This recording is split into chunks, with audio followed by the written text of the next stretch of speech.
Philistines until his hand was too tired to lift his sword. Can you imagine that? Until he was too tired to lift his sword. The Lord gave him great victory that day, and the rest of the army did not return until it was time to collect it. Everybody else came when they started to share the plunder. When it was time to pass out the plunder, then that's when everybody showed up. Next in rank was Shemman, the son of Agi from Hagar.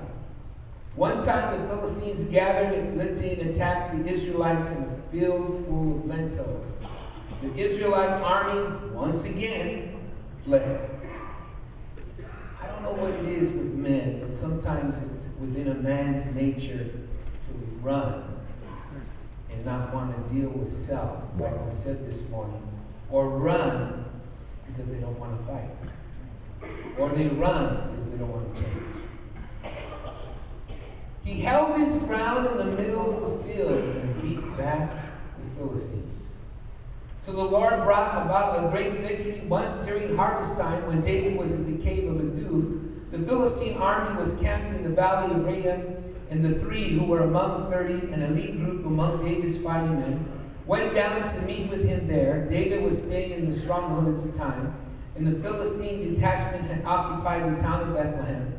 David remarked, he simply remarked, in other words, he said it under his breath, longing to his men, "Oh, how I would love some of that good water from the well of Bethlehem, the one by the gate." So the 3 broke through the Philistine lines, drew some water from the well, brought it back to David, but he refused to drink it. Instead, he poured it out before the Lord.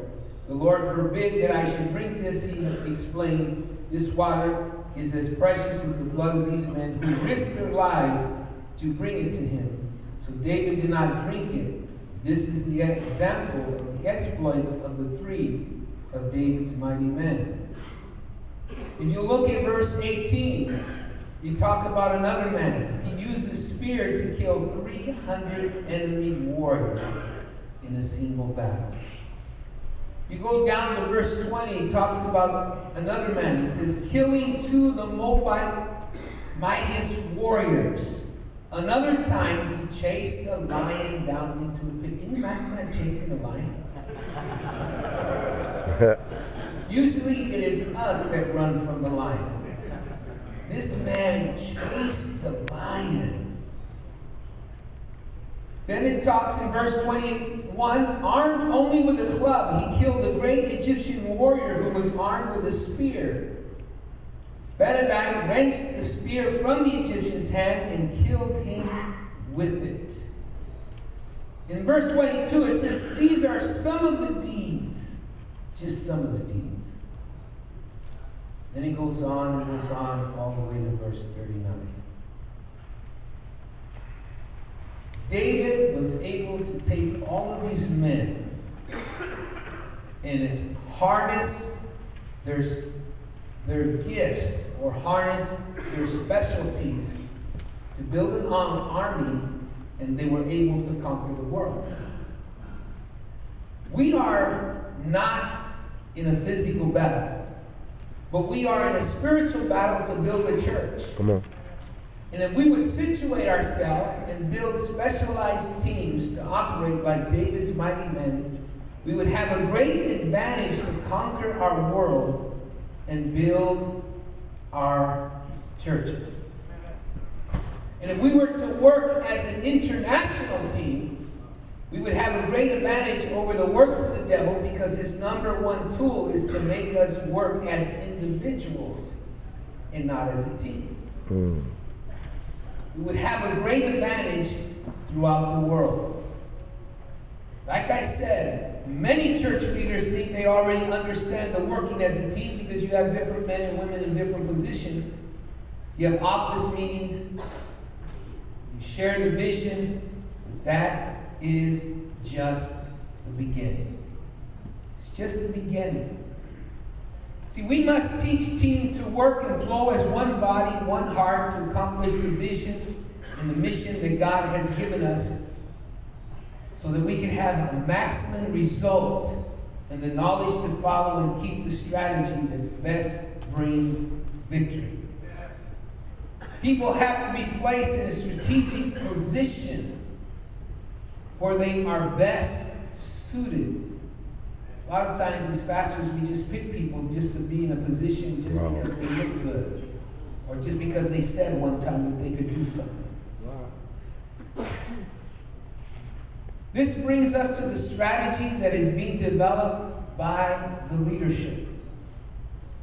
The model that God has placed upon our pastors' heart requires that pastors that are going out and sending pastors understand the complexity of the eternal working of a team.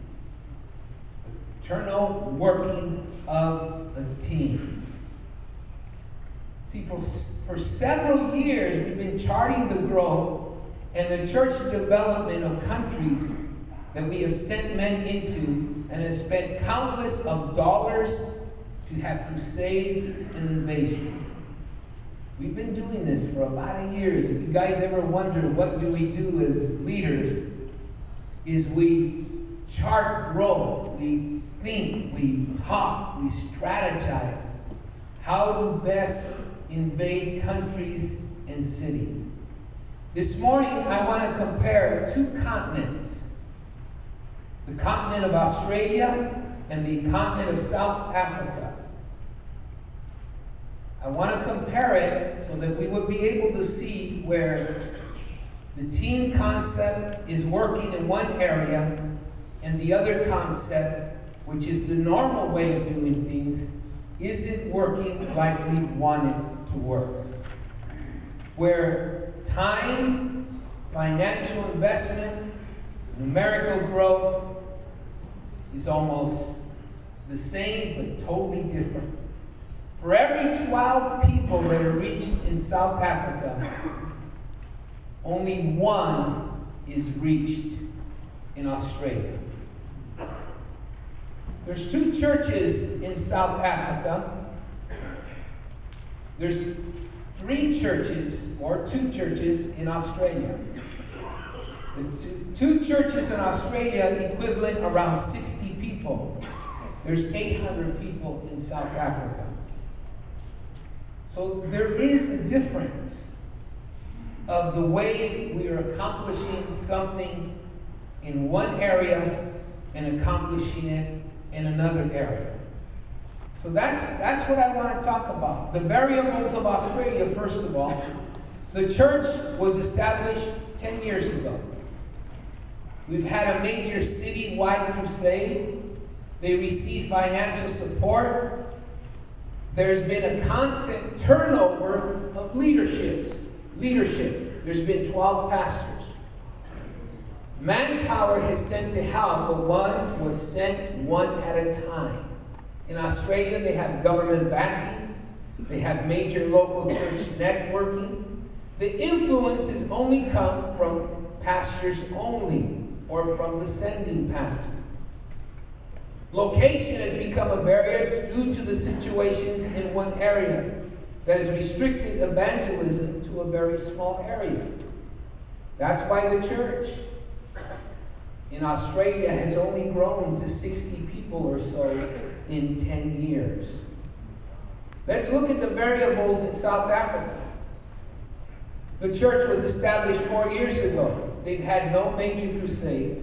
They have, yes, just like Australia, received financial support. There has been no turnover of leadership. Manpower was sent as specialized groups, not as individuals.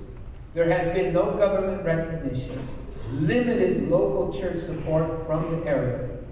Influences come from the entire eldership working as a team. Locations have moved several times in order to expand the borders, seeking to find the heartbeat, and this has enabled the evangelism to cross many boundaries.